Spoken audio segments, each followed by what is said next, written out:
Hello, everyone. Hello, Hamburg. Just your attention for this moment. Ladies and gentlemen, esports gaming have some very, very remarkable people. And today, we are going to be honoring one of those people, Total Biscuit.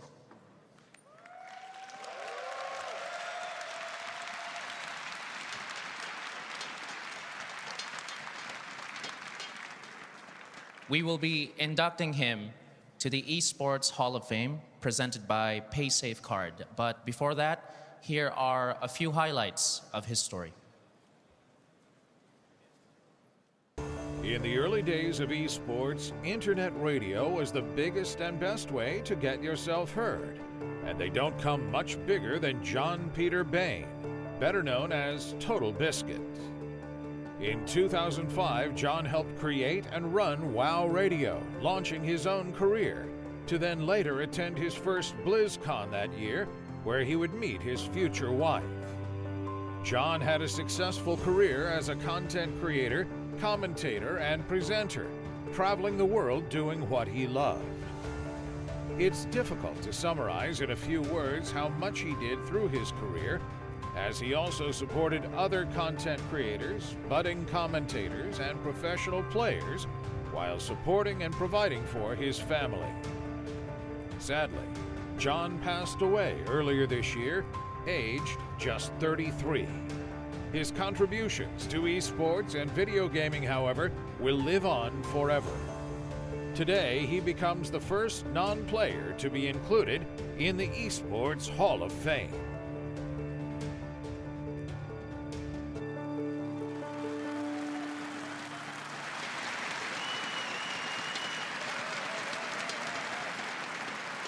And now to tell us more about him, here is Red Eye.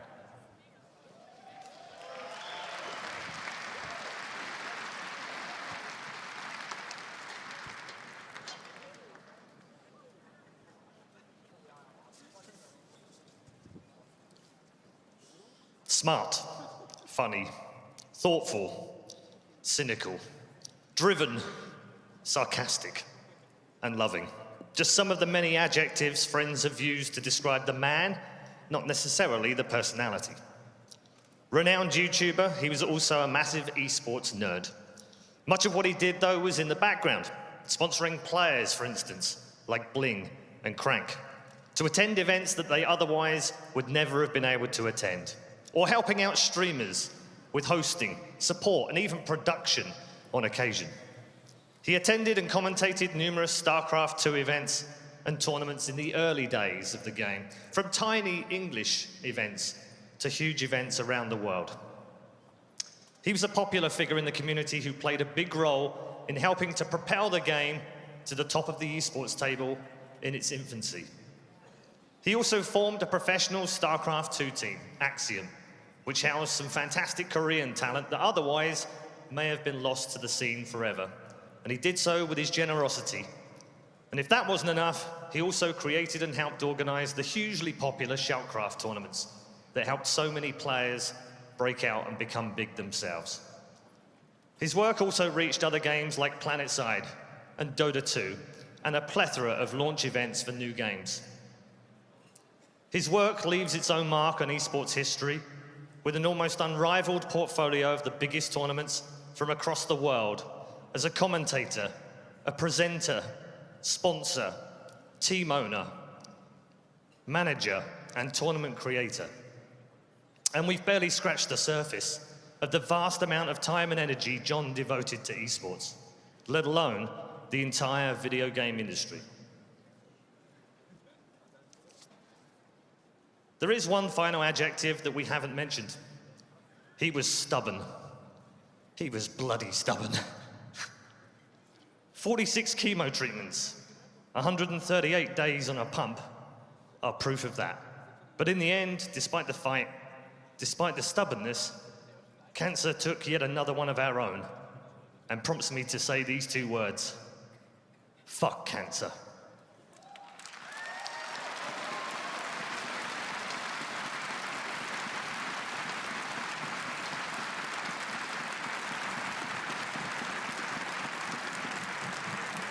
At the ridiculously young age of just 33, the cynical Brit may have departed in body, but he lives on in spirit.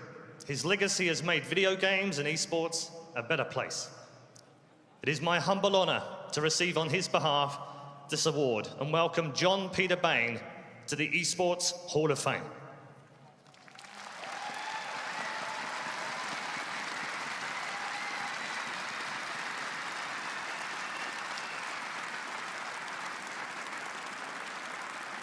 Thank you very much for that. Ladies and gentlemen, John Bain, Total Biscuit, our cynical Brit.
Intel technology powers the best of esports, and the best demand a superior level of performance.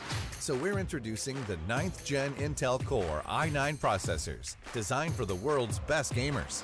In celebration with our community, we're hosting the 9th Gen Intel Core i9 processor Dream Stakes.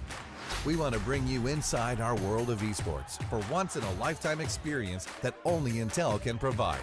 Enter for a chance to win a trip to one of 9 world-class events across 3 sweepstakes. We're taking the winner and a guest behind the scenes for a one-of-a-kind VIP treatment. Winners will also get the latest 9th Gen Intel Core i9 processor and walk away with exclusive swag. Enter for your chance to win starting November 5th, 2018. Visit corei9.intel.com to sign up for more information.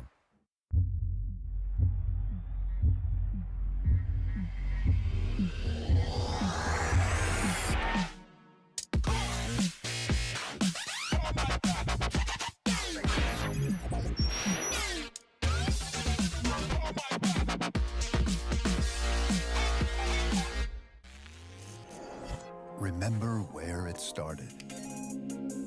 Your first experiences. The journey you traveled. The journey you love. Remember where it started. And imagine where it will go. Rise on.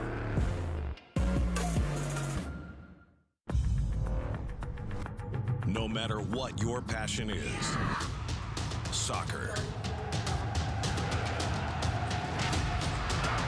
rugby, racing, or esports, become a part of the experience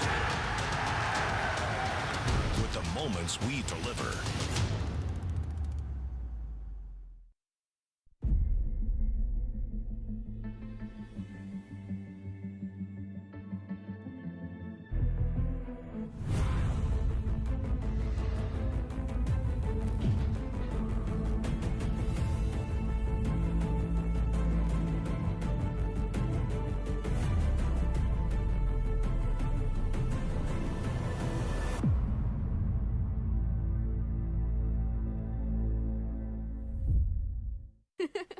Ba-ding-a-ding-ding, ba-ding-a-ding-ding. Throw money in the air, ka-ching-a-ching-ching. 'Cause we don't really care, I ting-a-ting-ting. Ba-ding-a-ding-ding, ba-ding-a-ding-ding. Cold as ice, ba-ling-a-ling-ling.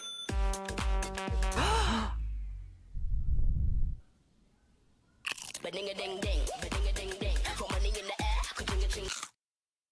The more information you have, the better the decisions. Data is crucial to do important decisions in Dota games and even before the Dota game in preparation. It's really cool that a big company like SAP is investing into esports and that I can be a part of it is amazing. Bitburger 0.0. Select your favorite. Containing vitamins, isotonic, and with unbeatable freshness. Bitburger 0.0, always a bit more refreshed.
Vodafone presents the pre-match. Welcome back to ESL One Hamburg 2018. Our grand final is just around the corner. The two teams waiting in the wings, ready to lock horns in a best of 5 to decide who wins ESL One Hamburg this year. Our panel members are also here. We're going to give you a bit of a preview as to what to expect from these two teams. And we welcome Kyle alongside the Patient Zero and Trent, of course. Patient Zero being fogged. For those that would, someone questioned me earlier, why do you call him Patient Zero? It's because he started this illness stuff that I'm full of and Kyle's full of. Trent, somehow you've survived. Yeah, I guess apparently it's the baby. That's what they're blaming it on. They're saying it's like all the baby germs and everything, keep me safe. So shout out to you, Cliff. Got me covered. Good stuff. I like it. A-okay. Right then, let's start things off. Let's talk about this grand final. Kyle, let's talk about Vici to start with. Great run through the bracket. Beat Virtus Pro, beat Secret. Starters favorites? I wouldn't say so, personally. I mean, Secret seems to have improved drastically since that group stage, and they just look fantastic. I think they learned a lot. Like, this team got 2-1 by VP, and they just 2-0'd them in less than an hour combined game time. This is not the same team. They're feeling themselves, and I always favor the team coming from the lower bracket at an event like this because they've got the momentum. Okay. Many of the guys that have stood on this panel, Vogt, have said Ori's been absolutely fantastic this event. What's made him so good? I mean, his lane is the biggest thing for me, but his rotations have been absolutely phenomenal. But yeah, I would say the laning. He's just been winning matchups that I didn't think would be that dominant, and also he just seems to know exactly what to do on the map. He's just like, oh, I'm just gonna go hunt this guy constantly, just ruin his game. He just has very good identification of what he has to do in the games from start to finish. Good player, Trent. We knew that before TI, yeah, sure. But kind of fell off a little bit towards the end of the season. And we kind of wondering, okay, you're doing your job, you're not really doing anything. Like, we want to see world-class stuff. What's been the difference between TI and now? I think maybe he lost a lot of his best heroes at the time. I'd say most renowned, it was Puck and OD. I know I've said that earlier, but it really is true. Both those heroes are completely absent. I mean, hell, Yang tried to play it a little bit earlier this tournament, I believe, did not work out for them. So I think just maybe just getting some new heroes, maybe some confidence in the laning stage, because he absolutely destroyed no one in that game 3. That was brutal. Yeah, absolutely. For the league and Evo, so. It's a clash of styles, Kyle, we know that. Vici, what is Vici's style? Explain that to everyone. Oh, it's hard. How much time do I have? Keep it concise. They're disciplined. They have a lot of balance in the way they draft, and it's stable. They prefer 3 cores, 2 supports. Secret's a bit more of a wild card, but they are very confident they want to put Yang, Ori, and Paparazzi in a position to succeed, and their supports do a great job of enabling that. They also have more of a true 5, I think, in DY than Puppy on Secret, so it's very much more of a let's let our cores win the game for us, whereas Secret's more of a, you know, we're all in this together. Let me ask all of you, is it as boring as it was? I mean, I didn't enjoy watching Vici last season. Oh, we know. Just because they're very methodical, right? And I know it wins tournaments and it wins games, but you know, it was like, we've got a mid-rank pull back. We've got a top tower pull back. I think we're going to the shrine, we're pulled back. It just seemed very methodical and almost, like I said, boring, if I'm being totally honest. This seems a much more dynamic squad, though. This iteration, definitely, they still do have that, I guess you could say, like, boring style, which is like the safe style, but this one, I think their team fighting is on a completely different level this time around, and the way that they identify their timings, too. They're always like looking for fights when they know that they can actually take the fights, rather than in the past sometimes when I was watching Vici, they were patient, but sometimes they'd be like, hey, we're 300 gold from BKB, but they like would smoke up and take a fight into a bad position. Now they don't ever do that. It looks like Paparazzi's the one just always being adamant about, hey, wait for this, and then I'm going to join you guys, and we can actually take a full 5-on-5 rather than a 4-on-5. Yeah. Trent, we've already mentioned DY as being like a bit of a pauper. He's more like a 6 right now with the amount of money. This guy just has no money through the game. He's like 2,030 minutes into the game, planting wards all over the place. That enables, in a way, Baboka to shine, doesn't it? Yeah, Baboka, I'd also point out just like the way that the supports he's being given are different in the way that they're trying to secure the lane like really hard for Paparazzi. And generally those supports tend to be a little better in like the total poverty mode, right? Like even the Nyx Assassin, when he played on the off lane, kind of the same deal, but like the Bane or something, right? It's like, what are you gonna do with that much gold? Maybe it is a little bit better for Baboka, and yeah, that guy, he's a standout player. If you can get him that proper hero in the right game, Baboka will carry you. So I'm hoping for some Earthshakers. All right. We're going to get more views from our panel members in a moment. Of course, we're going to talk about Team Secret. But first, let's go back to the Vodafone view and find out who the boys have picked out to watch in the grand final. Thanks a lot, Red Eye. Woo! It is time for the last Vodafone view, where we take a little look at the players and see what 2 we should keep our eyes on for this series. Odie, big choice here.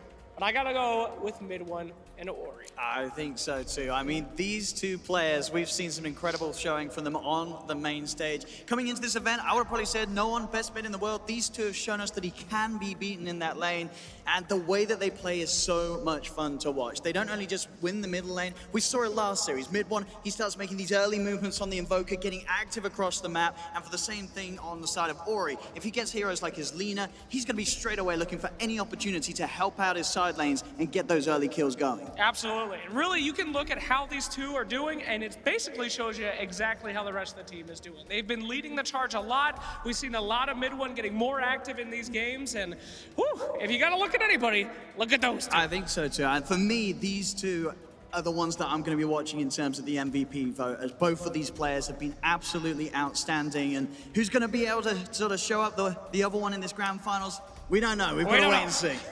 But we will see soon. All right, so that'll do it for our Vodafone segment. Let's hear some more about these teams from the panel. Thank you very much, Slax. Yes, one of the players that won't be playing in the final, of course, is Baboka. Yeah, that was a trick. They were seeing if they'd notice. I know what you were doing, Paul. You were bringing up Boca. Just keeping everyone sharp. See if Slax is paying attention. Absolutely. He didn't call you out. No, he didn't. He didn't. But you saved me. We were, of course, talking about Fate. All right. Not Baboka, my bad. Let's talk about Secret, Kyle. I think they might be your favorite team at this event. Oh, for sure. Like, Style of play, drafts, what is it that really makes them special? Well, I feel like I'm slightly biased because I'm really, I'm good friends with John and Matt, who are really tightly linked to the organization. I've hung out with Secret for a while. Like, Puppy's always been a guy that I felt like deserved the same accolades as the players he was losing to all throughout the last year. Like Solo, Kuroki, No Tail now, like he belongs in that company, and I really think that if he's able to surround himself with a squad like he's got now, he'll be back to where, you know, there was always a Puppy in the finals. When he was on Na'Vi, when he was on Secret, like he deserves to be in the podium. And this squad is gonna get him there. Like they're just, I could talk about it for a while. Yeah, it's still very early though, Fogged, isn't it? Early in the season, we're only a couple of months into it, and mere weeks into it, really. Puppy even said himself, they're experimenting, they're trying things out, they don't want to throw too much at it right now, they don't want to give away anything, they've learned all about peaking too early in 2015 before, and we don't know what happened at that particular iteration. So he's got all of that in his mind. Has he got all the tools now in order to make this a world-class team that can last the entire season? I mean, for sure. I think now with, in particular, like with Nisha, I mean, they've already had their trio for a while, right? They've had the mid one, the Yapsor, the Puppy for a bit now. But now with Nisha, I think he's that explosive carry that they can really enable. And Zai actually fits incredibly well onto the team because he's actually plays that like bit of a sacrificial role that allows Yapsor to shine, allows Puppy to kind of do his own thing too. So yeah, I think it's just the start here now, and last season, it's kind of the similar thing happened. They were crushing in the beginning, they won the majors, they kind of solidified their way to TI. But this, when they're still experimenting and picking these wacky lineups and making it work, that's always just an incredible sign moving forward into the next few tournaments. Yeah, I want to talk to you all so much more about all of this, but we are ready, ladies and gentlemen. That's just the pre-show. We're already super excited. We hope you are as well, but it's time to officially welcome you to the grand final.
My name's The Fat Rat, and the song you just heard is from my Dota 2 music pack called Warrior Song.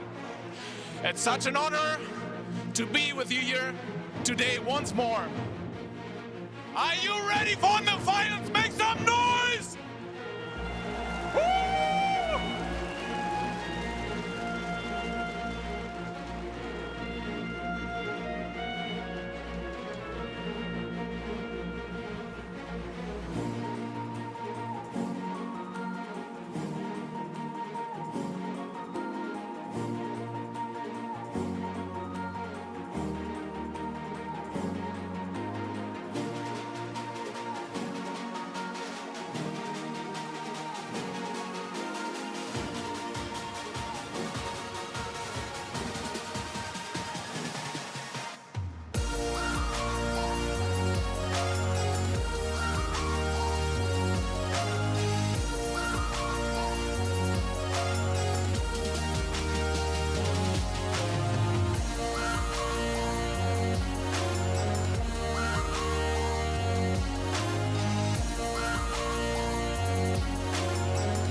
Give it up for the Fat Rat, opening strong for our grand final. We are about to get this started. Today, a new champion will be crowned here in Hamburg, making their way to the stage, Vici Gaming!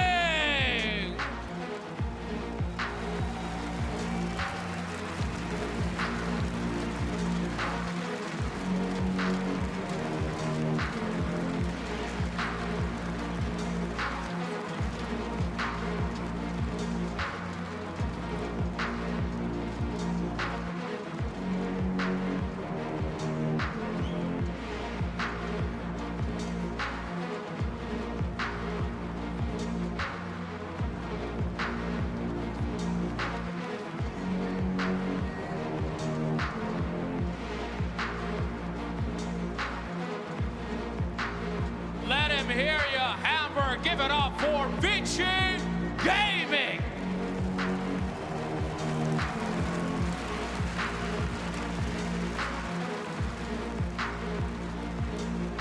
Their opponents, Team Secret.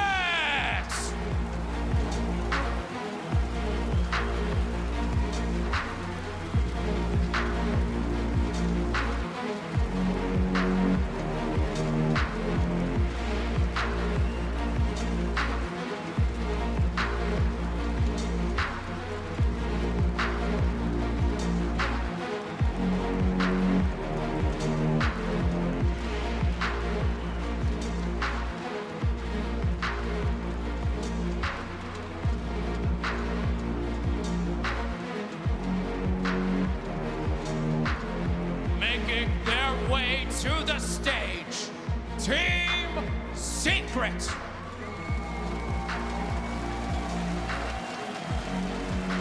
Both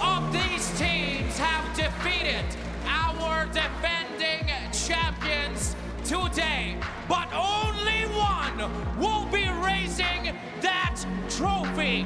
Your best of 5 championship series, Hamburg. This is your grand final. Vici Gaming versus Team Secrets.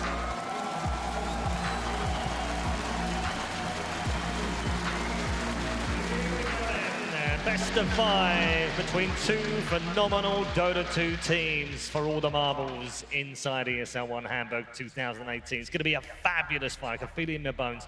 2 classic teams with completely different styles going head to head. And our draft for game number 1 is just around the corner. Back with our panel members once more, Fog, Trent, and Kyle. Ready for this? Oh yeah. Ready for the clash of style? It's going to be good, isn't it? I hope so, but I think it might be positive, real. Kyle. Let me rephrase. It's gonna be real good for Secret fans. Oh, I said at the start of the day I thought they'd win this final 3-2. I mean, if we get 3-2, I'm okay with that. I'll honestly be surprised if they lose a game. Okay. They've been red hot, haven't they? Yeah, they really have been red hot.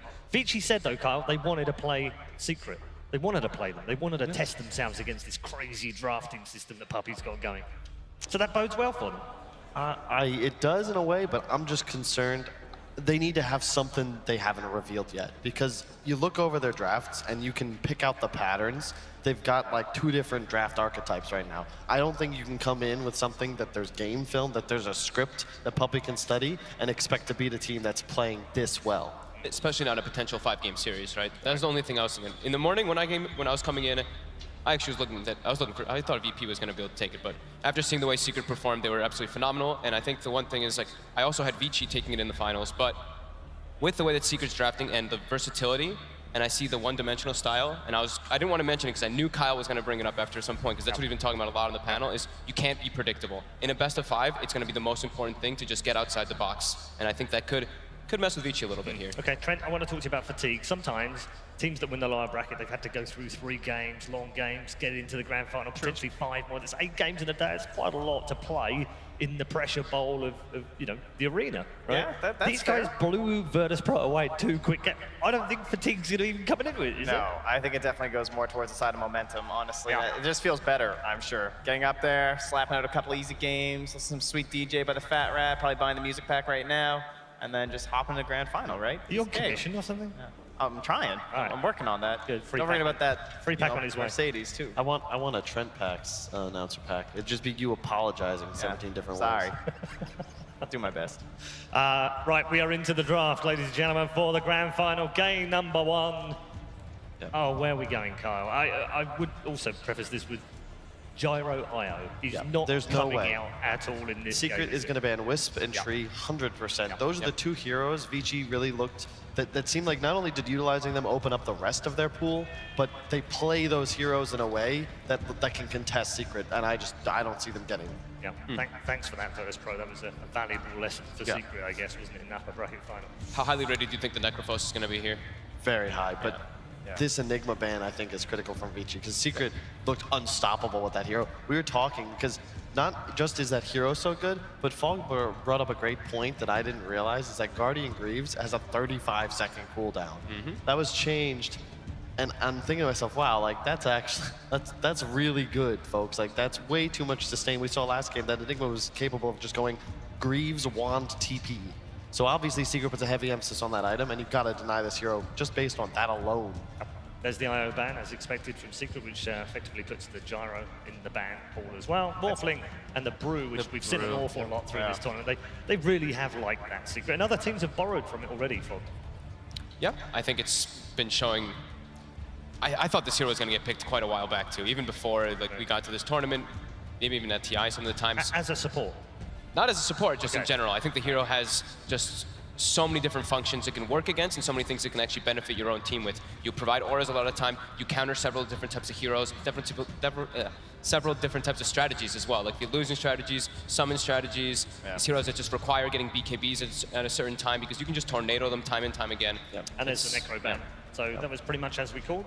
So I think the Bane and the IO especially, like, The Necro for Yang. I think it's his best hero that he's been playing in a tournament. The Magnus is also okay, but it requires a full strategy around it. I think the Necro can be much more isolated, but I think the Bane and the IO like completely encompasses the support philosophy behind Vici Gaming, because they're not playing like Team Secret. It is completely different. Like, it's this idea of they are two supports that are playing on their two side lanes, that they're enabling those cores, and I think a lot of this game's gonna come down to mid one and Ori because of that, right? Like, how well can Ori do there?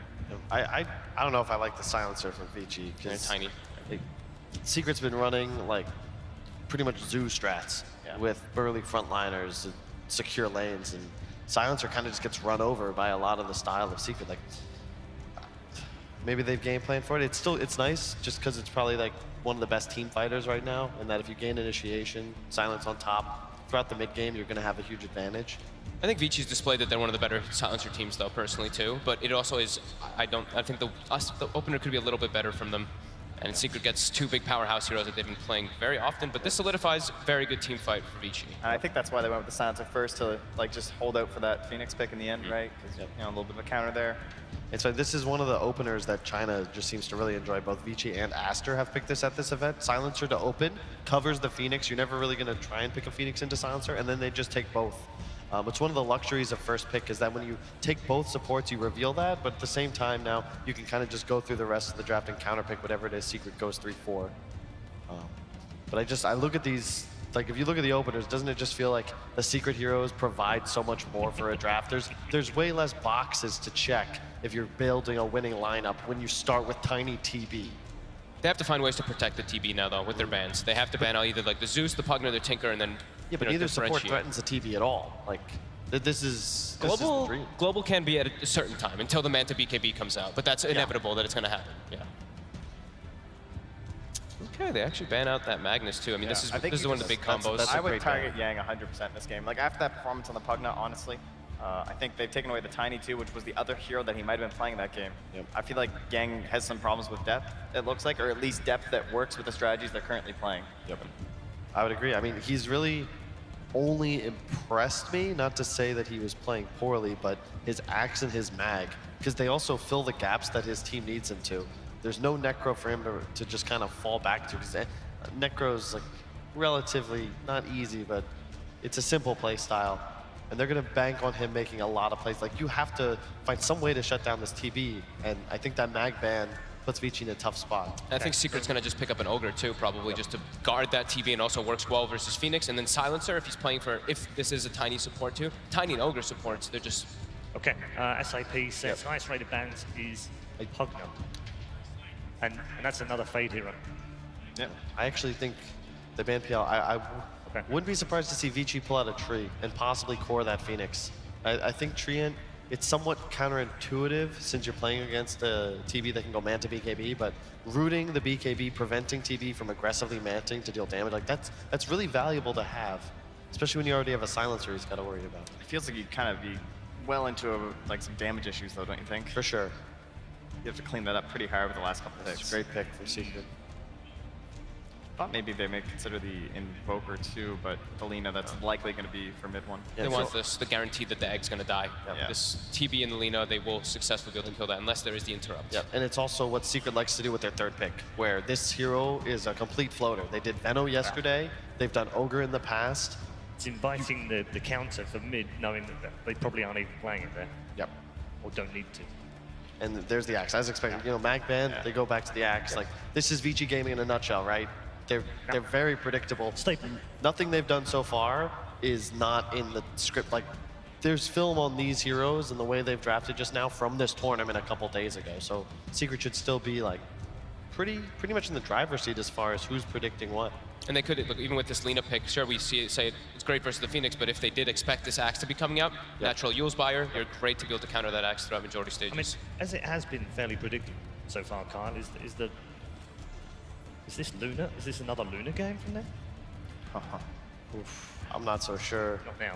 You could try, but Luna, I don't think Luna counters TB. You need to have that dream game like Arteezy had in a few days ago. Like, you need to have a completely free laning stage, accelerate through the mid game. And as you see on the SAP highest rated picks, TA's in there, obviously with the Lina on the other side. Makes sense.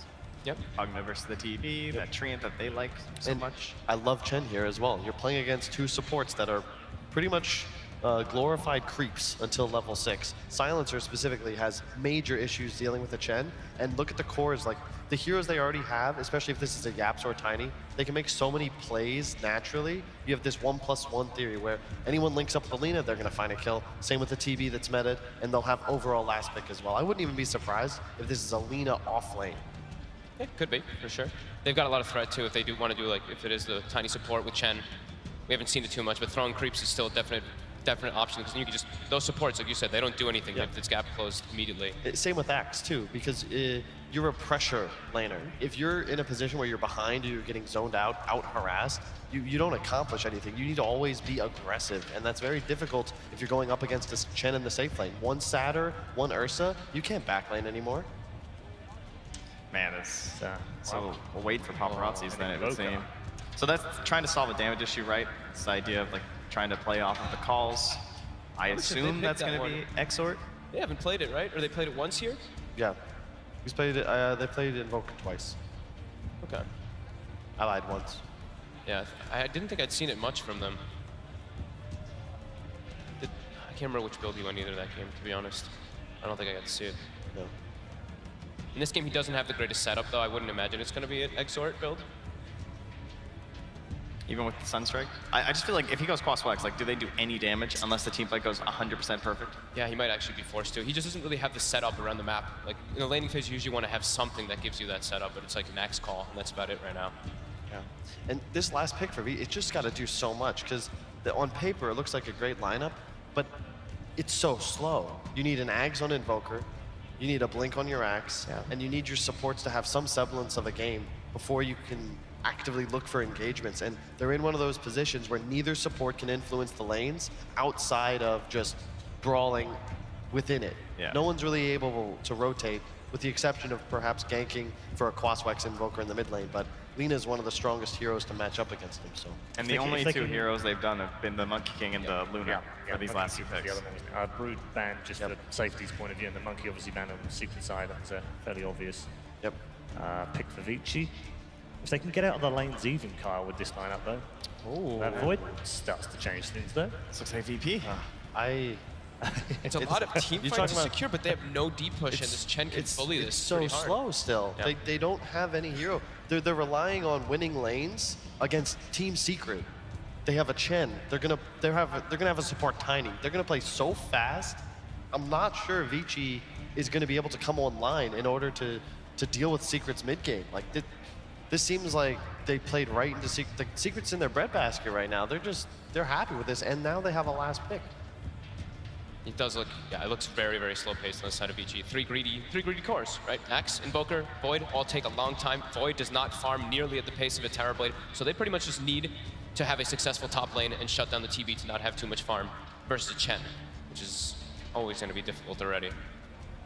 And it's really, I have no idea what Secret's gonna last pick. This could be a mid Lina, which is probably expected at this point, which means it's a Zai or a Yapsor hero. Probably the Zai, and then the Yapsor Tiny. Yeah, potentially. Could also be Zai Tiny, and then they could go for something a little crazy like the Naga. I mean, honestly, if you don't lose the big team fight just by songing, like, how do you lose?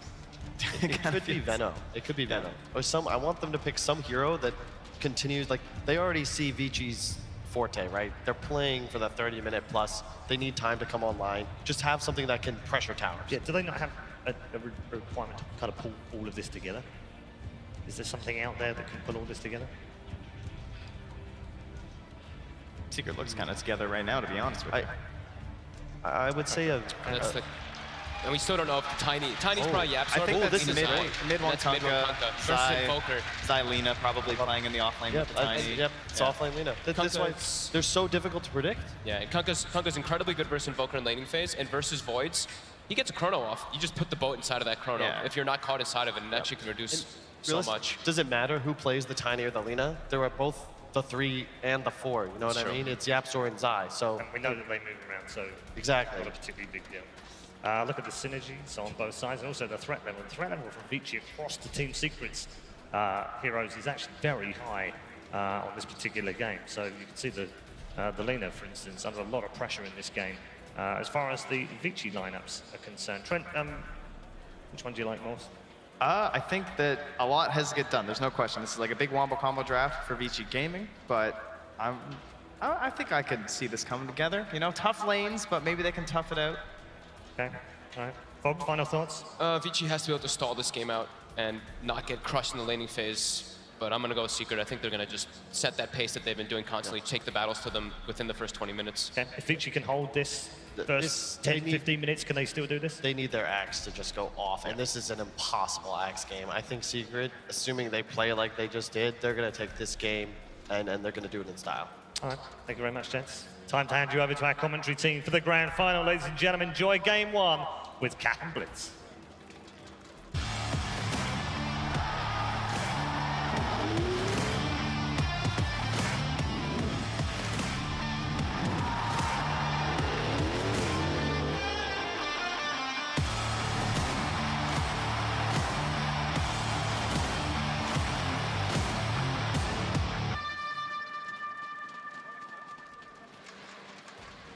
One year ago, ESL One Hamburg 2017 Team Secret placed second.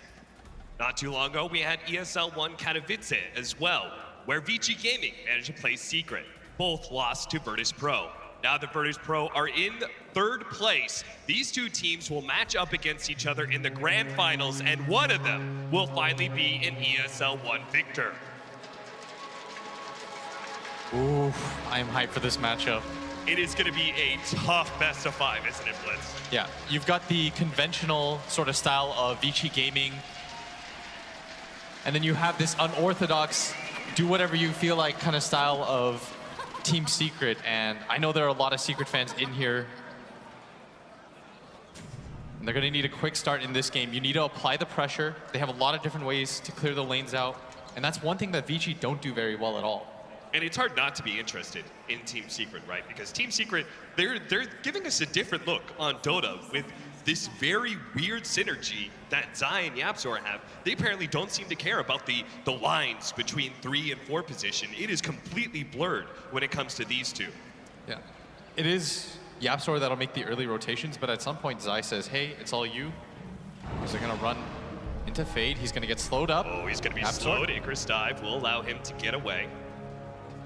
The fight over the bounty runes, well, Secret sees this as an opportunity to be able to invade. They're going to leave the Chen behind and see if Yapzor and Zai are going to be able to pick it up. They will, so 3 out of 4 of the bounty runes. Secret already off to an early start. Now, looks like Vici Gaming are going to be running an aggro dual lane of pretty standard contention here. We've got the Phoenix and Axe, but what's different is they're faced into the Lina Tiny duo.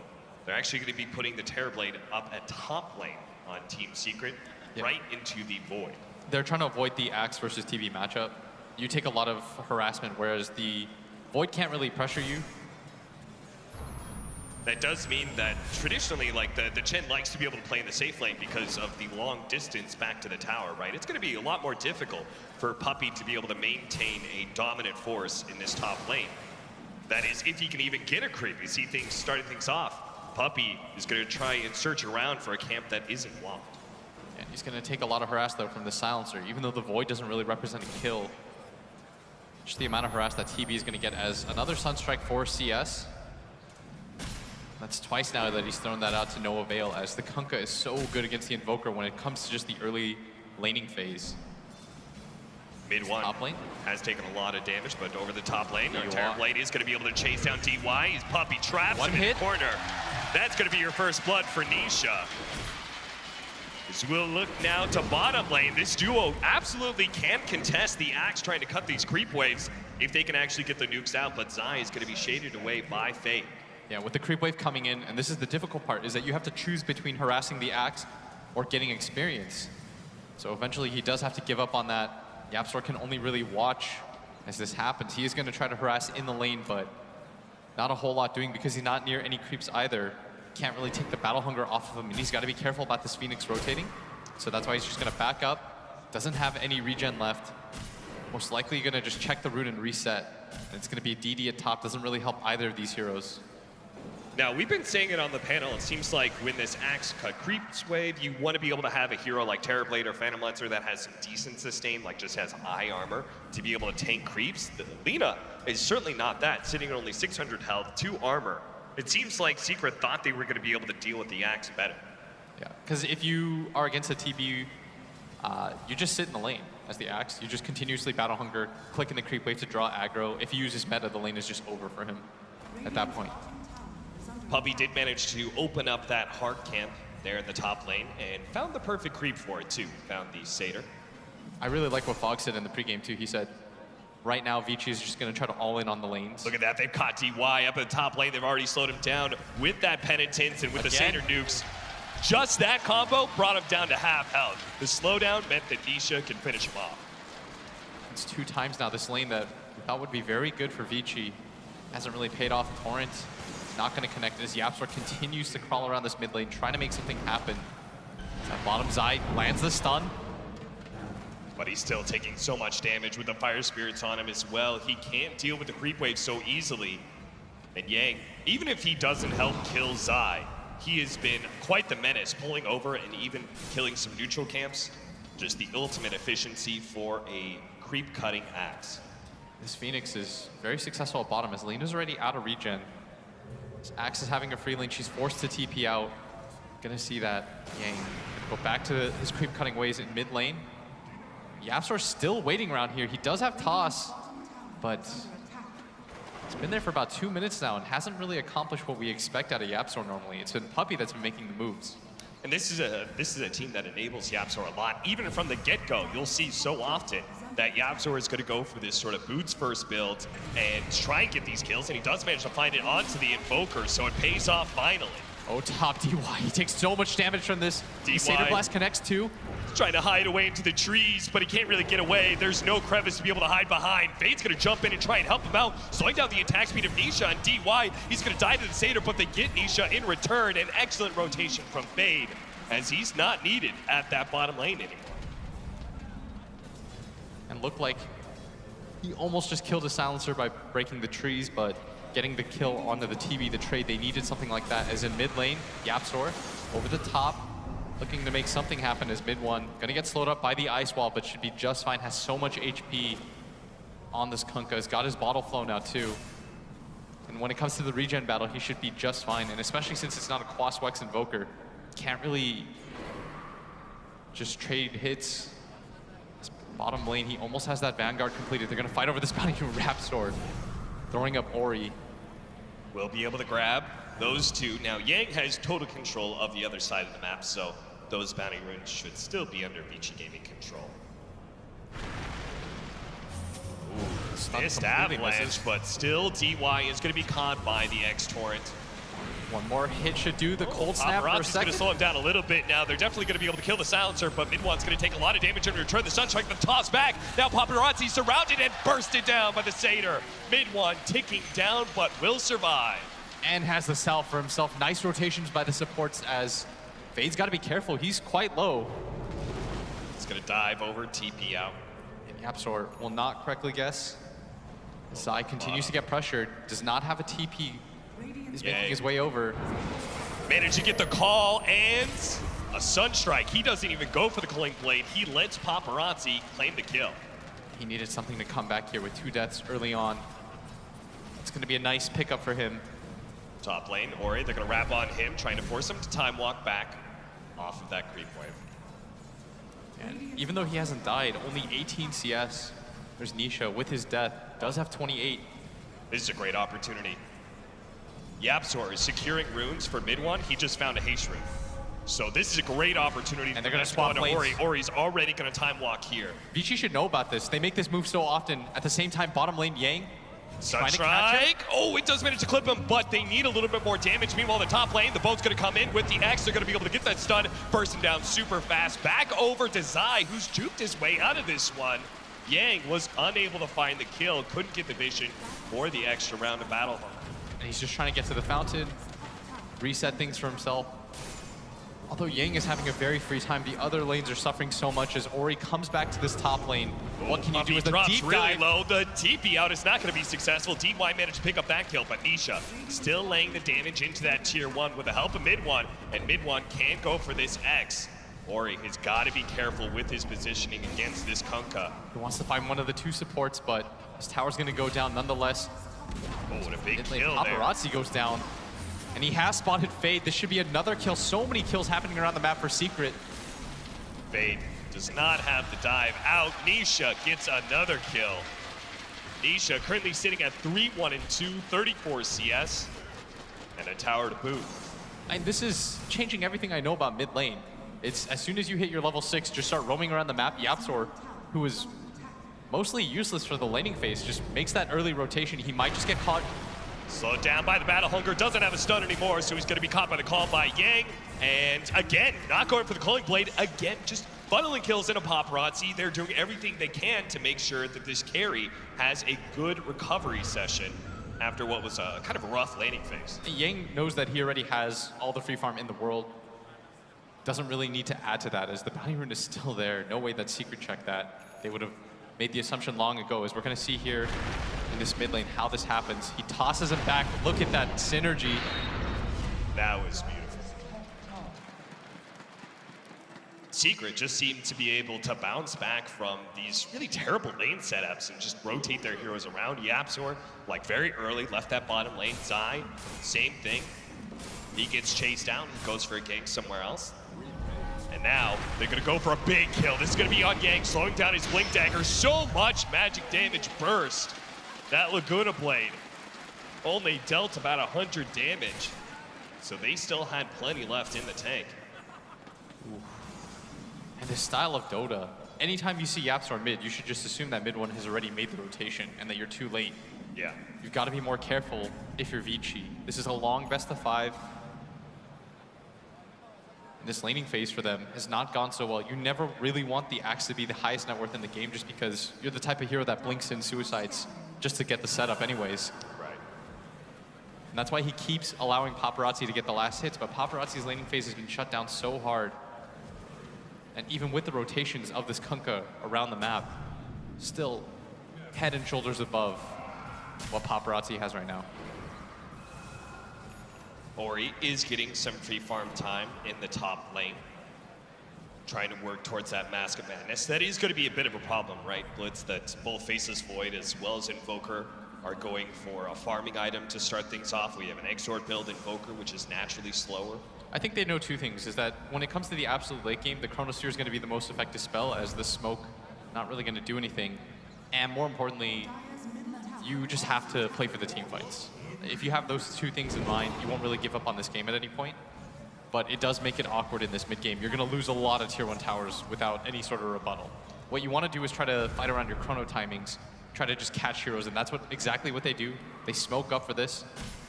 They need to utilize the chrono plus the Sunstrike, try to get Paparazzi the last hit, and slow down the pace of this game. Towards the mid lane would be important. But look at this, mid one just reads this. He X's himself, he's playing so carefully with people missing on the map. He doesn't know where the Void is, and until he shows himself, probably won't show in lane. In Vici Gaming, they don't really have a better option, so they're gonna go for the one hero they do see on map. That's gonna be Zai, bottom lane now. He's a level 8 Lina, so it's not a bad kill to get. In fact, his progression into the Yule Scepter, it was coming pretty quick. And they needed something like that as mid one hid himself deep into the tree line. And this guy has definitely been my MVP so far. His reads on the game, the way that he moves around the map, how he pressures in the laning phase, he enables YapzOr's game. Everything flows through this guy. And now Vici Gaming, with that Chronosphere on cooldown, both their Invoker as well as their Phoenix, not going to feel as good about the upcoming fights until that big AoE disable is back up. They do have very sick synergy in that regard. They get the right Chronosphere, they have so much damage to lay into it. And if you're a Vici fan, the upside is that you should always have superior team fight. With Egg, Chrono, and Global Silence, there's not a lot of lineups that'll contest against that. And that's why Secret are being so aggressive in this early mid game. Just trying to get kills around the map. They're going to try to push the pace, get that Blink Dagger on YapzOr, devote an entire lane to him. Because you want to just continue to get pickoffs. Vici, they want this kind of pace of game. How do you beat a lineup that has superior team fight? Because it just seems like, all right, if we're ever going to be able to take Roshan or go high ground, we're always going to get into a team fight, right? So how do you actually win the game? You never really go for straight up 5-mans. You just go for the pickoffs, try to isolate the single heroes, go for these sneak objectives like Roshan. And this is where the kind of pushing power of like the Chen being able to throw creeps down lane and the Lina being able to push out waves, that helps a lot, right? And being able to move Vici Gaming around the map. They're smoked up right now. They're looking for this play in this mid lane. The Would be blink a call big comes out. kill to be able to get with the Berserkers call. The Meteor over the top now. Mid-1 still is decently tanky. He can't quite get the Culling Blade, but now with the boat coming in, he's going to be even tankier. He's going to turn around and go for the X onto Yang. They've already killed the Silencer. Maybe they can catch this Axe too, as Mid-1's going to be able to go back, brought right back into a Centaur stun. Yang tries to go for the call, TP out. It was a very smart play, but the toss is there from Yamsor. That's the double kill for Secret. Oh, they devoted so much to that too. They smoked up, tried to make that happen, but just not enough damage. That Coco's rum, and he was just a little bit off from being able to get the Culling Blade, and they're gonna lose the mid tower for that too. Absolutely disastrous attempt, and that's what I'm talking about. Having your highest net worth as the Axe, he's inevitably gonna die. You're gonna give up a large portion of that gold that you've just built up for no reason. And the early laning phase advantage is exactly what allowed Mid-1 to be able to survive through that gank attempt, right? He was so farmed that he managed to live with just a little bit of extra HP. DY is going to be caught by Yapzor, who doesn't even have that Blink Dagger yet, but thanks to that kill, will be coming quite soon. Yeah, this is just happening all over the map. This Vici should make them a little bit nervous as we're going to see once again the Blink call. And look at Yapzor, he doesn't even go for the Axe, he stuns the back two targets. Just slowing down all that extra damage and getting an instant kill on that Silencer. And Yang, I mean, just kind of mistimed it there. Went for the Culling Blade early, didn't get it, and then had to chase down that Kunkka for even more. Still wasn't able to claim that kill. Yeah, if he was half a second more patient, they would have landed that kill. Maybe things look a little bit different, but as it stands, they lose the mid tower for that. And Yapzor with the perfect positioning and the stun. And it's just Vici with some execution errors, and it feels like they're feeling really pressured because normally, if you're in an even game, you probably don't make those mistakes. And now with the tiny Blink Dagger, you've got your counter initiator to the Faceless Void Chronosphere. Now you actually have a shot, right? And being able to, he's just going to instantly jump to the back line, try and catch the Phoenix or the Invoker. And that's why they want to try to make a play with the Faceless Void. They've got Chrono up, they have so much damage, they could kill anybody on the map that they see, but the only people showing themselves right now are Puppey, but they're gonna run into Yapzor, he's got Blink. Oh, does he get managed it to blink away, but still got the call from Yang. Now, with the Mask of Madness pop from Ori, not gonna throw down the Chronosphere, just emphasizing that physical damage. That means he has no way out. He gets taken down by the Laguna Blade. The Phoenix Egg does explode, and that means that Vici Gaming already 2 down, making 3 with Yang. Gonna be gone on Yapzor. Well, they caught him with DY, but that means DY is dead as well. Paparazzi, the lone survivor here. And that decision, just to use that Mask of Madness, walks in. That would have been a perfect Chrono target. He could have saved his egg there too. Yes. All of Secret was stacked around that. As soon as Zai saw that, he said, I'm gonna Laguna you, take you out of the fight. What a questionable decision there from Ori. Just incredibly greedy decision to try and just get a free Mask of Madness kill on a Tiny when Vici Gaming they weren't doing so hot before. Now they're 6,000 network down. And again, these unforced errors. See, it's not like Secret made some amazing play. It's just, I think Vici is overreacting to what's happening. Yeah. They're losing faith in their mid game. And once again. And they blew so much there. That was Global Silence. That was Icarus, Phoenix Egg as well. And look at that. If he can get on top of 3 heroes with that egg, the Lina and the Kunkka definitely die. Yeah. And then you would have had Paparazzi coming in and basically helping you clean up a successful fight. Yeah, now it's a 3-on-4 in your favor. And this is what they were looking for. They want these kinds of team fights as they're going to get another pick off. That is going to be DY. And this is the early Roshan we were talking about. Never give them a straight 5-on-5 fight. No egg, no silencer, no global silence, just a Chronosphere. Secret feeling very good about their chances being able to take a team fight around Roshan if necessary, but Vici Gaming... Ori's looking for it right now. It's the X callback. They are going to try and go on a Yang here, but at the same time, Vici Gamer going to head to the Roshan pit. Yang, he's definitely dead from all this magic damage, but inside the pit, they manage to get the Chronosphere, but the Storm comes out from Chen. Oh no, Ori, he's trying to finish up this Roshan, but he can't quite get in time. Toss up in the air. The Aegis picked up by Nisha as Ori falls, and now Paparazzi's going to be caught as well. Yapzor managed to get the avalanche, looks for the toss back, does manage to get it right onto the LSA. Look at this teamwork from Secret. The synergy is unbelievable. I mean, they are everywhere on the map right now. They play so quick. The Egg's gonna get dropped, but might not even take the Aegis down. It's getting pretty low, manages to get out of the range of it. And Vici are catching no breaks here. 21-6, 8,000 gold lead. What a dominant start for Secret, not only in this game, but this best-of-5 series. That's got to give you some crazy good confidence moving forward, as long as they can actually close it out. Vici are feeling the pressure, going for that Roshan play. It was such a low percentage play, but I think they feel they're so far behind that they've got to do something drastic. Yeah. And that's been the story of the last 5 minutes, making these drastic movements around the map, but they're just not well executed. Right, that aggressive maneuver from Secret, going for the kill onto Axe, was super smart. And it forces Vici Gaming to panic and go, I mean, we're losing our core Axe, we've got to get something out of this. Look at Yapzor, Blink Dagger, now working towards the Yules. These Yules have been super disruptive. You can see right here, once Yang gets gone on, the call is made. Guys, we have to do something about this. They go into the Roshan pit. They know there's a Sunder available too, is the crazy part. And they just try and go straight for the Roshan kill. But these Yule Scepters, I mean, Lena showed it there. Oh, look at this smoke up from Secret. It's a 3-man smoke heading right into the area that Vici Gaming is most likely to be farming. Again, a toss back onto Paparazzi. Doesn't get the chance done, but it doesn't matter. They've got the X marks the spot. Now Vici Gaming. They need something out of this. Zai. He's gonna walk near the creep wave. Should spot spot it Heroes. in, manage to get the call. Oh, a Yule Scepter goes down. Now they can still lay out some damage. There goes that time dilation. Has to time walk off the Laguna Blade as best as possible. Zai will end up going down here. Secret did not move back to support him. Instead, pushed for high ground immediately, knowing that Vici Gaming, they're going to struggle to be able to get back in position to defend. As Yang, he's going to be the first one forward. Global silence right as Yapzor jump forward. So Yapzor, little awkward position, still managed to get the toss back here to the Chen. X marks the spot, controlling up Yang. He is struggling to be able to get any kind of initiation to stop this Terror Blade from just mauling that tier 3. Almost finished it up. And a high ground push that happens before the 20-minute mark. Yeah, this reminds me of the games that we saw Secret play yesterday against Pain, where anytime Pain went for any sort of pickoff, Secret made the call, even though it's 4-on-5. They said they're preoccupied, go for the high ground. Do some damage to this tower. They know that Paparazzi is not in fighting form whatsoever. Ori doesn't do enough damage. They don't have a good way to really set up, aside from the Axe call. It's not been easy for Ori because of the lack of vision from how far behind they are.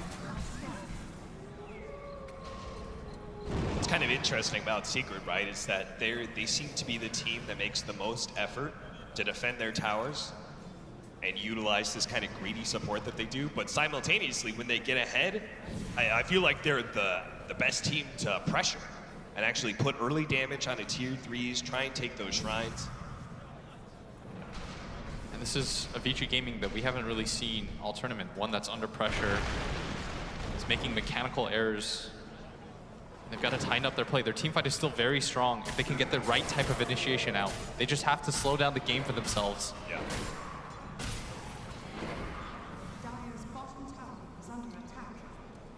Got any important levels? I mean, Ori's still trying to work on a BKB. He went for the Mask of Madness Maelstrom. Heavy damage build. Paparazzi is getting close to his Aghanim Scepter. That will help a lot. But if anyone's going to do it at this point, it's Paparazzi. He's got the most impact on his team, the most potential impact anyways. He does have that Aghanim Scepter. You can't really fight on Invoker before you get that item. Trying to set up on Ori. Ooh, Yapzor. Uncharacteristic initiation from him. Yeah, they're still going to chase, though. They're still going to be able to hit that torrent, and now the toss up in the air as soon as they get the X. Oh, no! He managed to get away somehow between the X and the boat landing. And they're gonna ping correctly, but finally Vici catch a break. And now Vici Gaming can actually go for the initiation. They managed to find Zai with a Sunstrike over the top. That's an instant kill. Vici Gaming push forward, look for more. Fade, he's gonna join him here, trying to get a dive to slow down some of Secret. And the Aegis is gonna fade out too. This is perfect timing for them, but with no vision, they don't know what they're walking into. They've got to back out, reset things for themselves. But a good move by them. Maybe even, I don't even know if they have any smokes left. I was about to say, I feel like we've seen a lot of failed smokes from Vici Gaming. That was the first successful one so far. They need to use this chrono whenever it's up. Try to catch core heroes. But you notice what Team Secret does. They just show Puppey in this bottom lane. He pushes out the creep wave. So even if you had a smoke, this is the only target that you could really run towards right now. Nisha and Mid1 just primarily focusing on getting these jungle creeps. And they send their supports out just to get this farm as once again, the initiation. Oh, gonna interrupt, but the torrent actually lands on the two of them, so DY is still gonna die, and Yang is gonna be pulled back into the boat. This time it does land. They hit the LSA as well. Laguna Blade, so much magic damage that Yang has a hard time surviving through all of it. YapzOr just needs to be able to get the toss. Eul Scepter will slow him down. They give the kill to Nisha. And they might decide to just go down this mid lane. They're still pretty healthy, and Puppey, he's pushing in this bottom lane. That's why Ori is trying to hunt. If you use the chrono for this though, this is not a good idea, and that's why he's just gonna back up. That would have been a free Chen kill, but Secret most definitely would have just said, okay, their major team fight spell is gone, let's just go for it. And they just decided to go for it anyways. No Aegis on their team. Initiation managed to get the follow-up with the Global Silence as well. They have the Sunstrike on top of the real Nisha, but they need the more burst damage. They don't quite have enough. A Force Staff goes out, and he's managed to sunder up Zai. So he's going to go back to full HP, now with the Chronosphere down, as well as the Global Silence. Oh, nice interrupt there. Couldn't get the TP back for Mid1. Was running out of mana, so he's not going to get that full bottle refill. But Secret, I mean, they don't really need to take a lane of Rax. They just back up, take a Shrine instead. Yeah, the line's been drawn bottom. Puppey's creeps have already set up for this. YapzOr wants his team to move towards this tier 1 tower. There's no Chronosphere up, and the meta is about to fade, but with no chrono up, this tier 1, this tier 2 is free. Secret just had so much faith that Nisha was tanky enough to survive through a Chronosphere. Global Silence. I mean, you don't have BKB on Void. That's why the Lina just waits outside, catches you with the Euls. They guess which one was the correct one too. And he's so far away from that BKB. And it's got to come before the next Roshan fight. That's the key here. They're going to have Shiva soon on the Phoenix. Maybe that'll make a difference, but BKB is a ways away for Ori. Yeah, Fate's done a good job of keeping up in farm. It's just, if you look at the silencer, DY, 24 minutes in, 1,000 net worth. Yeah, that guy's playing against a Blink support Tiny. He will never have a good game. And Ori forced to run back. He can't afford to die anymore. This BKB, it's not just about the chrono, it's the ability to get damage out. Yeah, without getting Eul Sceptered or Torrented or Boated. There's so many good interrupts. Look at that. Just mid one. That was super smart. That was where the Void was. Yeah. Right now he's just reading the game.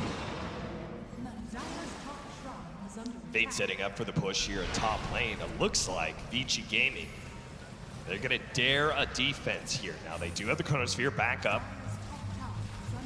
The X on Anisha, just playing it safe. He's even gonna scout with his illusion, try to see if anybody's up there, or he's gonna reveal himself. Fade in this top area, still waiting to see if he has an opportunity. But they're gonna just continuously send Nisha in first. The increased amount of X marks the spot duration. This makes for a great way to be able to siege down this tower with the melee hero. YapzOr is going to find the initiation to the side. Will manage to get an avalanche onto two. They are going to put the Sunstrike on him. YapzOr down to half HP. Here comes Fade's initiation. Managed to get the Supernova off with the Chronosphere. They are managed to combo that up pretty nicely. The boat's going to come in, locks in Paparazzi, but the explosion of Yang is going to be able to take down Nisha as well as Zai. Not able to finish off anybody on the side of Secret, so they have to full retreat now. Slowing down YapzOr as best he can. Fade hopes that Yang will be able to follow this initiation in 2 seconds. seconds time. Blink Dagger's back up, they spot, oh, nice Dual Scepter from Yapzor, but he's not able to blink away himself. Just always the damage placed onto him from that Spirit Vessel. They'll get the Culling Blade to make sure a third kill goes the way of Vici Gaming. And they finally found the initiation that they were looking for, that Yapzor really gifted them. They were split up on the map, no one could Yules. Ori, he just got free hits. They had enough control and lockdown for Nisha at the very end. They protected the egg. This is what we were looking for when we were looking at their lineup. They've got overwhelming team fight. Yeah. They just have to cast their spells in the correct order. And it seemed unnecessary that Yapzor initiated there, right? Like it was this puzzle that Secret presented. We have X marks the spot Terrorblade. We're gonna take this tier 2 eventually. What are you gonna do to solve it? And Vici Gaming didn't have to solve that puzzle at all. They didn't have to figure out a way to initiate. The rest of his team was not that close to him. If you see once again, the initiation comes out, he sees heroes, he just goes at them.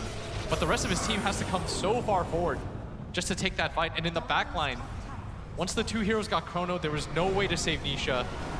Just an awkward fight that they forced.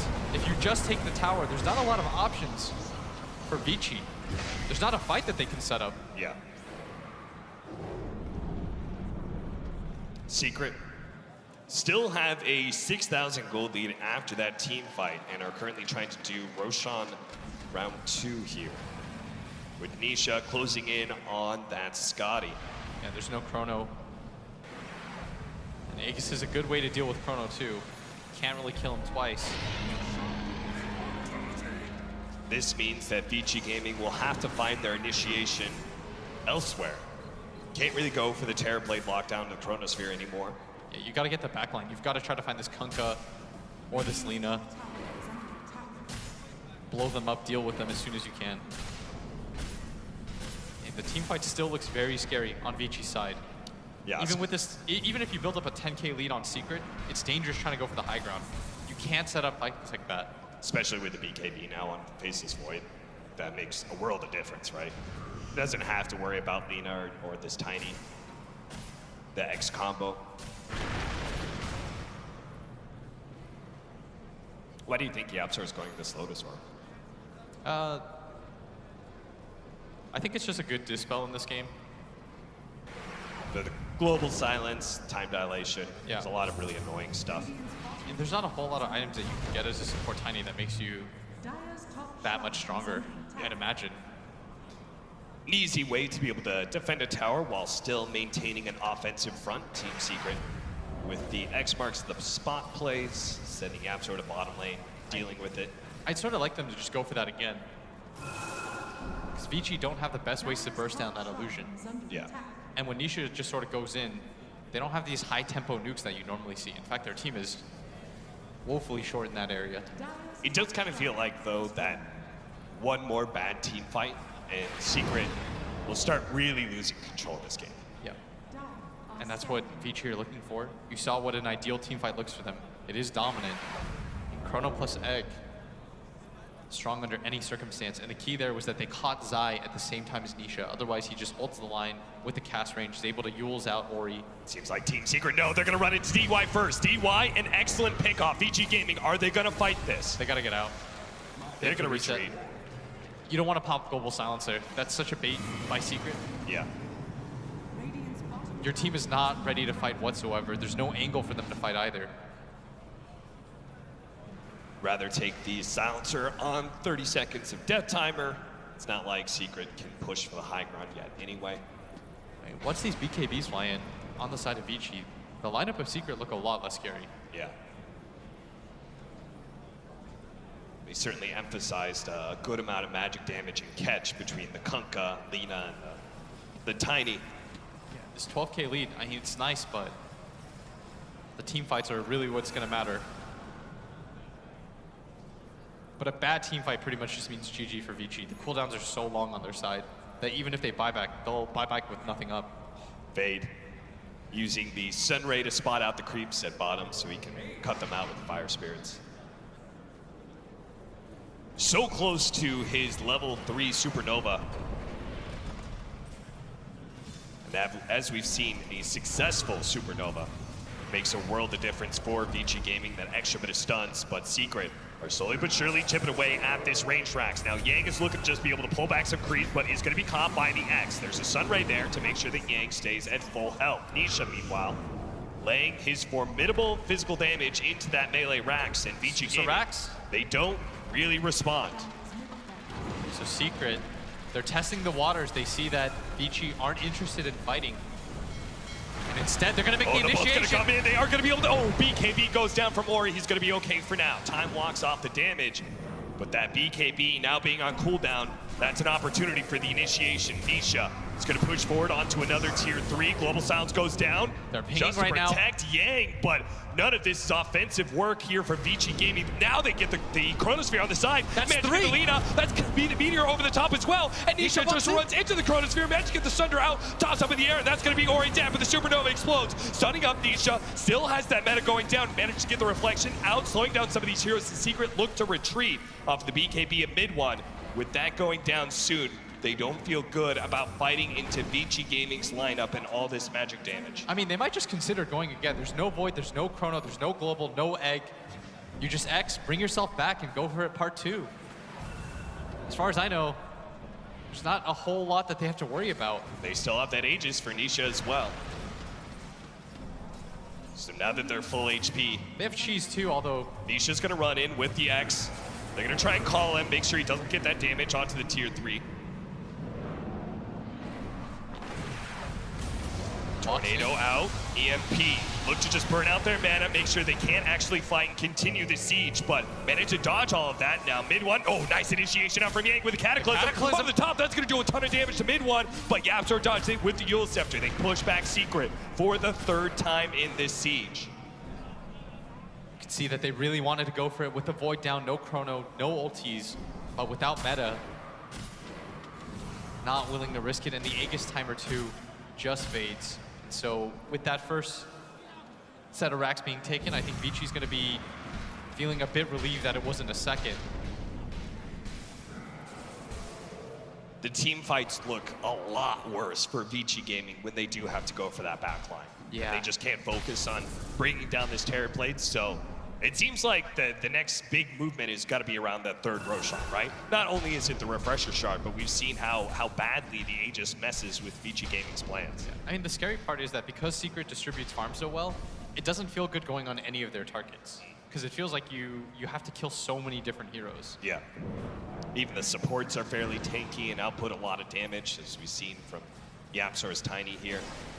This Kunkka is incredibly tanky. He got nailed by like 3 Cataclysm Sunstrikes. Shrugged it off, no problem. Now with the Halberd, it's going to be very good against that Void. They don't really have tons of physical damage aside from him. It's bottom lane Yang setting up for it. YapzOr's here too, he's invis, here comes the call. He needs to be able to interrupt this with the BKB already activated. Missing the Golden Blade, now the Cheese activated by Zai. They have to TP out. Yang's going to be able to get away, but the Phoenix is not going to be as lucky. Bait falls.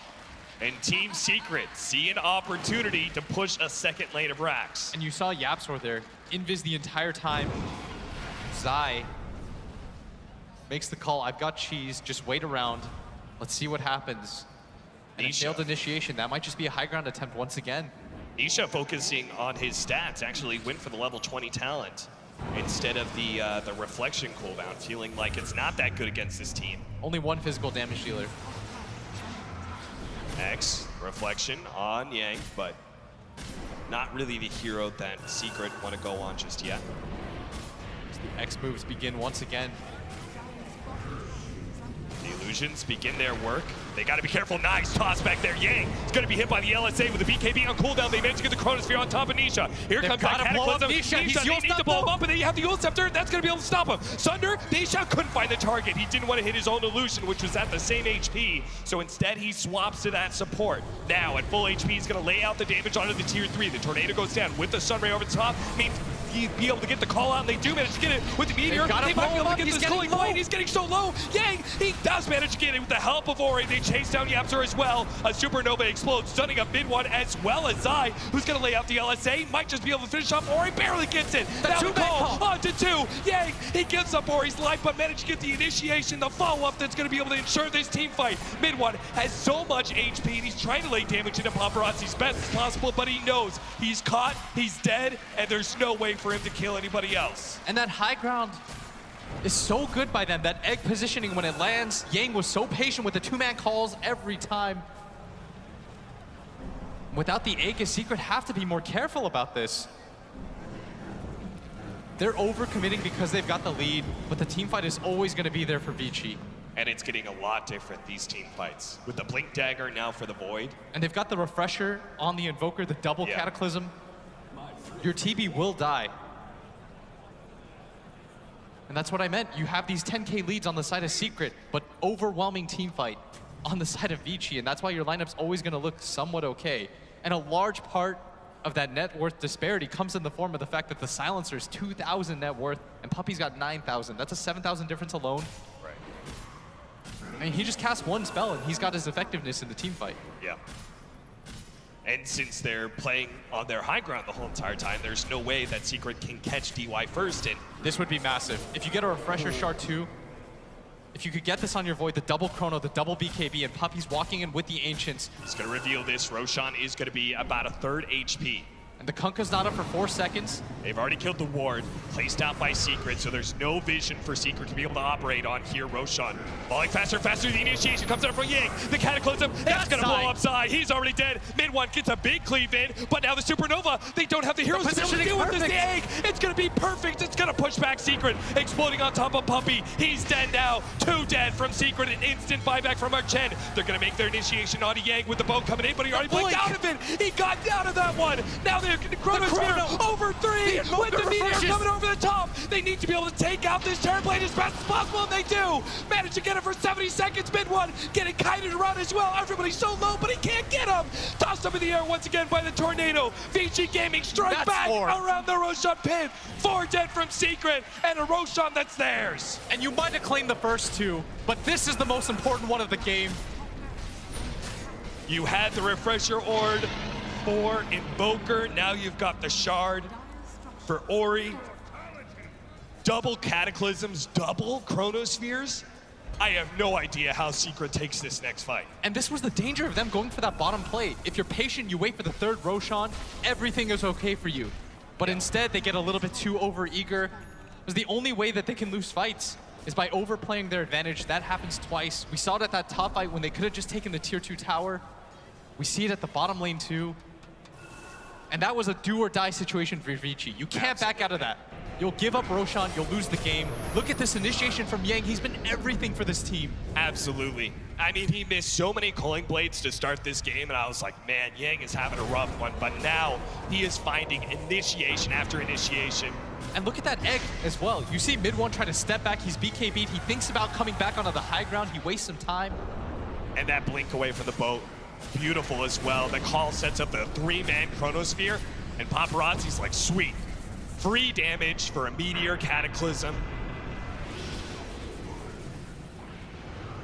And now it's going to be Vici Gaming in full control of this game. And this is the only thing that Vici's lineup does. They can't push out waves. They don't have the best catch because it requires ultis at all times. Yep. But what they've got is team fight. And that means you could be 2 lanes of racks down, and you're still in this game. Now, Team Secret, they're going to have to get a lot trickier with how they either take team fights or push down buildings, because they did manage to get the range tracks at top lane from Creeps. Yang. Oh, Yang, this is a big initiation now. A lot of his team is super far away, but Ori jumps so far ahead, and with that big Sunstrike Cataclysm damage, they bring down Nisha. Mid one. Spotted as well, but they're not going to go for him because they know a Terrorblade down for a full minute. That's free opportunity for Vici Gaming to even up this net worth lead by taking some towers. This is going to be the 2nd tower of the game that they managed to take. A mid-tier 1 dies at 40 minutes. And you see that Yang looking for Zai. Zai just going to get out of here. Really going to try and go for him? No, it just stuns him, TP's out. And It's in fact Yang that they give the Aegis to, just so he can get the repeated jumps, and Ori's gonna have the refresher shard as predicted. Paparazzi holds onto the cheese. With his super long range initiation, he doesn't have to worry about being gone on as long as he's not the one trying to siege these racks. That is a bit of a question for Vici Gaming. They may be able to take control of this game, but how do they end it?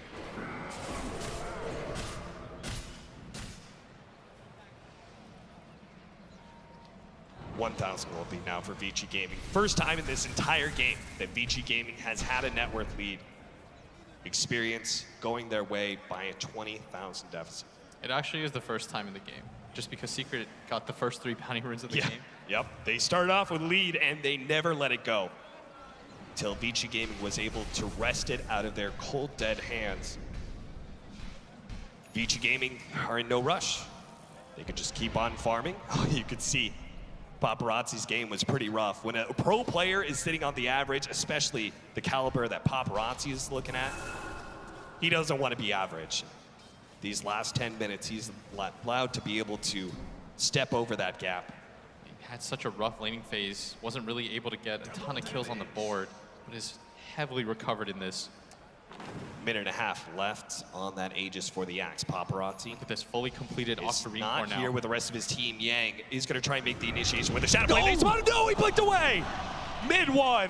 Quick fingers there. Now can get some sort of initiation. He thinks about it, puts the X on Yang, decides against it. Team Secret not ready to follow up on that. Not willing, especially on an Aegis hero. And that was huge. He does have the Agatims, but with the DD, they felt like it was a free kill. It's only 40 seconds for this chrono, so Secret still have to watch out. Does probably mean we will not see that Aegis put to use, but again, it was on an Axe, so it can't feel like it was going to be the most influential second life.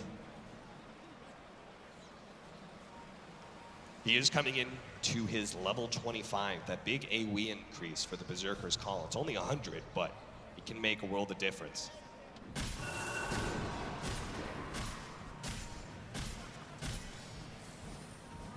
An Octarine, a Blink Dagger, soon on its way for Paparazzi. I'm sure he wants to be able to make sure he has buyback gold before he gets that, but... He's top, Zai, hiding in the tree line, Yang. Yang knows what this is all about, man. He's gonna be able to find Zai. Managed to get the call. There's the Sunstrike. Whew. Oh, how the tables have turned. It's now Yang finding whatever he wants on the map. They've got so much damage out of this Max Exort Sunstrike. Look how mid, like, Ori's just playing very careful right now. He respects that Secret. Oh, the time on forward, managed to get the Chronosphere onto mid one with the Cataclysm out. They're gonna go for Yapzor instead. Thinking that maybe mid one's Kunkka is just a bit too tanky for them. Toss back from Yapzor, but they managed to get the call. And that's 2 heroes dead. They might even start pressuring high ground now. Now it's Secret who are the ones cracking a little bit, trying to get these initiations onto Vici Gaming, but... Yeah, but look at Puppey, using the Dragon at bottom lane and at top lane, keeping the lanes pressured at all times. Will be able to pull back one of the Dragons, the other dies. This is gonna force a response, force Vici back. He's gotta just delay the game for his team. Level 25 for our Phoenix as well, the +3 Supernova hit count. I mean, with the Chronosphere, Deafening Blast, Berserker's Call, there's so many things to cover up the egg anyway. Yeah, and he's got a Radiance too.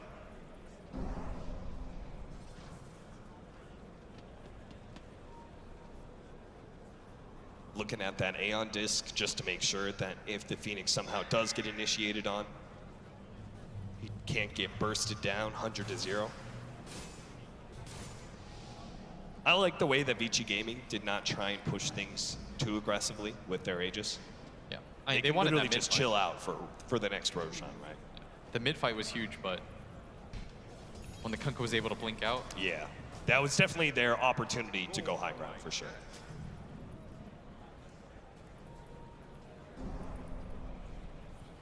But now everybody's just got to focus on farming, get their super late game items. Paparazzi thinking about Boots of Travel. Yang has the heart queued up right now.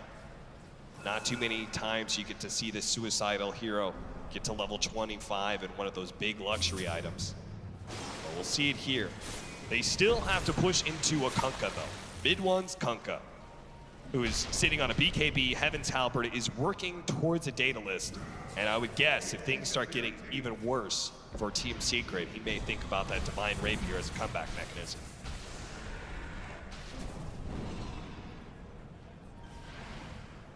This mid lane, both teams posturing up. The lanes are in an okay position for Vici.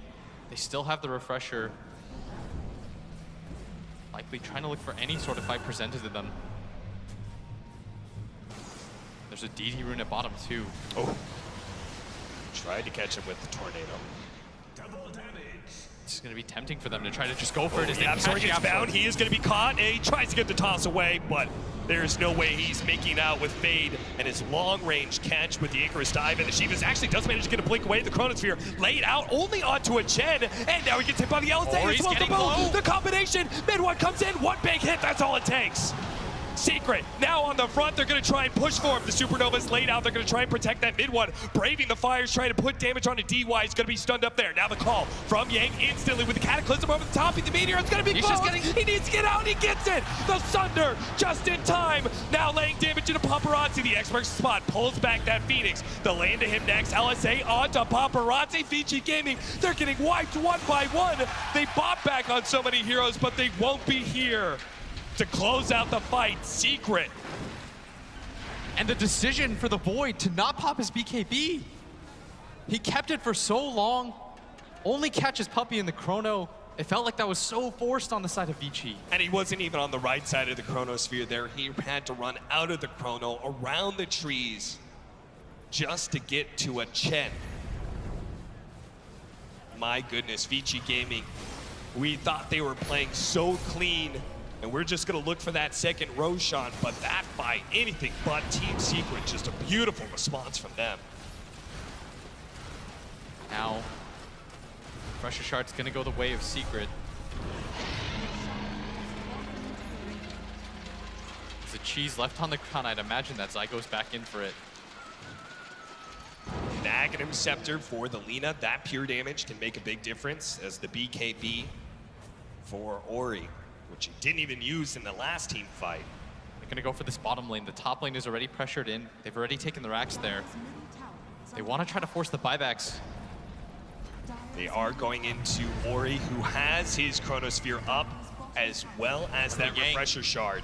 He's hiding from behind right now. Ori. They don't have detection for him. The Sunray's gonna go down. The Cataclysm, Yang's gonna be able to find that initiation. Tries to blow up mid one, but he is still too tanky. Now he's gonna get the boat out with that Coco's Run. That's gonna help him survive, especially with the Tornado going down. That's actually gonna interrupt things a lot for Ori, but he's got a second round of the Chronosphere. Yang trying to jump in, but the backline Paparazzi being hampered right now by Nisha, and he actually gets him. Nisha kills him. The Supernova goes down, but he's turned to Yang. Ori gonna try and get the bash as best as possible. The Supernova does explode, but nice LSA. That's gonna lock up the silencer. He should also be dead as YapzOr will follow that one up. No buyback on Paparazzi and Secret. Yang, he jumps in. They don't have the Chronosphere. They're trying to get these kills, but Puppey, it's just a Chen, for God's sake, Vici Gaming. You can't even kill him. What are you doing? He time walks away. LSA from side. Ori, he's stuck in the tree, surrounded by Secret, and that's the game. Secret, they dominated this game from the start, but Vici Gaming somehow came back. Secret at the very end when Vici Gaming, with a Refresher Shard on Void, 2 Chronospheres, double Cataclysm. I thought there was no way they could win a fight, but Secret proved otherwise 2 times in a row. And I think they thought the same, which is why they decided to go just for the Chen. Somebody must have made the call. Catch anybody with this Chronosphere, we'll have the follow-up. Yeah. But the decision to just hold on to that BKB made it so rough for him. When he goes down, he had the Refresher Shard too. That was a winnable fight. Unbelievable. A Secret, a game 1 victory. Yes, not the way we expected it after that first 20 minutes. What a wild start to this series. This panel, they have a lot to break down. And where this series goes from here, we have no idea. Indeed, players are going to get themselves a break. I think Cap needs a break after that one as well. Well done, gents. Great commentary on a fantastic start to this final. Where do we start, gents, after that? I mean, you said they're going to struggle in the lanes. They struggled in the lanes. They struggled in the mid game. They even struggled in the late. And then suddenly, at 36 minutes, Vici can win every team fight, and Secret looked broken. How on earth did they come back and win that? I feel like this is the product of just the way Secret plays Dota. All 5 heroes are incredibly effective. Yeah, Puppy's last in net worth for his team, but he's still building like pure team fight items and shoving both side lanes with Dragons. So yeah, Vici's really ahead. They have all these tools, the refresher, etc., yada yada, but they're still forced to make moves because they don't have this natural way to choke the map. And honestly, everyone from Secret just playing out of their mind. And I point to how much easier it is to execute when you have these fast, cheap spells on low cooldowns, whereas Vici's all in on this Chrono, Cataclysm. Like, there's a lot more pressure to hit your buttons right when. Yeah. I think you could even look at like when Vici first started showing like signs of maybe coming back, it was when YapzOr had that sort of bad call, right? He like jumped in on 2, they still got the global off, the fight goes back that way, and that kind of evened up a little bit. And that kind of speaks to just how crisp Secret have been with this, because if you're going to distribute your net worth like this, that means everyone also has to chip in. It means no one can screw up on these big initiations like that. And that's one moment where you're like, oh my god, that looked terrible from Secret. But it's because they've been so crisp otherwise. And then when it comes to Vici Gaming, they're defending the high ground with Chronospheres and Eggs. That's actually pretty good, right? I mean, it's 2 great spells. But then when the burden is on you to actually initiate with Chrono and Egg, it is so much harder than when you're defending high ground. It's a totally different spell. Yeah, and it seemed like Secret, they were prepared majority of the times there. They itemized towards the later stages. They're like, all right, let's start getting some Blink Daggers. So if he does jump in for the Chrono, you actually have a response for it. And we saw that in the mid-fight, when he gets the Chen individually. When that one happens, it's like, oh my god, if they don't actually catch multiple heroes in a Chrono, or multiple heroes in a call, or if they don't have the Cataclysm perfect, they're actually struggling to get the damage through because of all the sustain that Secret itemized for, and because of the Ghost Ship. Ghost Ship really comes into play so much versus all that big burst. Ships. The ships as well. The ships. That's true. Ghost Ship fleet. Lots more to discuss as we break down game number 1. But Purge, I'm sure, has also plenty to break down from game number 1. It was an incredible game for Team Secret, but for the one turning point that happened in the mid-game when it seemed like Secret could close it out, that was where Vici had their best team fight. It was when they were getting ready to go high ground on Secret's side. They found an opportunity with the Axior tossing him back into a defensive standpoint. And the first thing that happened for Nisha is he instantly force-staffs himself into the enemy base. Now the reason he does this is because if a Chronosphere comes out, he wants to be away from his team. It's going to catch a big circle. Oops, not that big.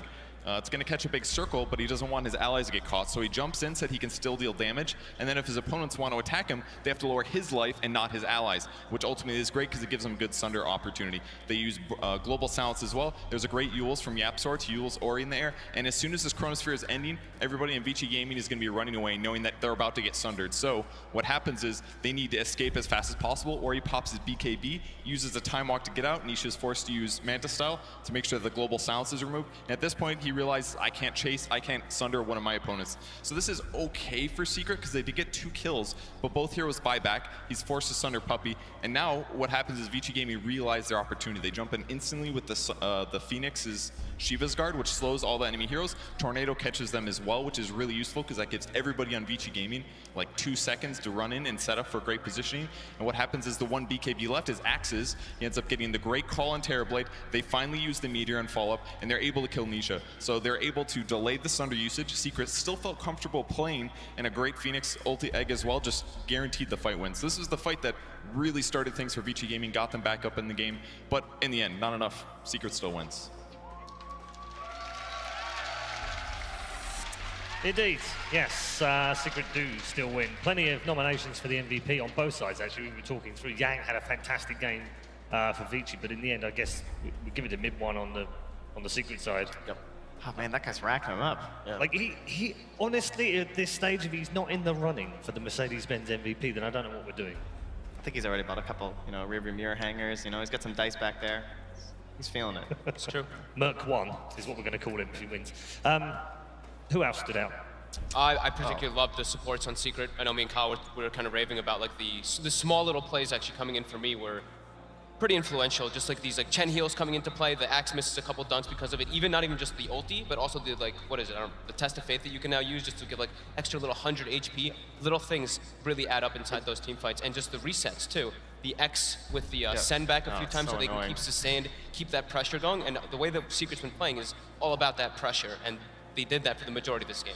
And Vici, to deal damage, was really reliant on offensive BKBs.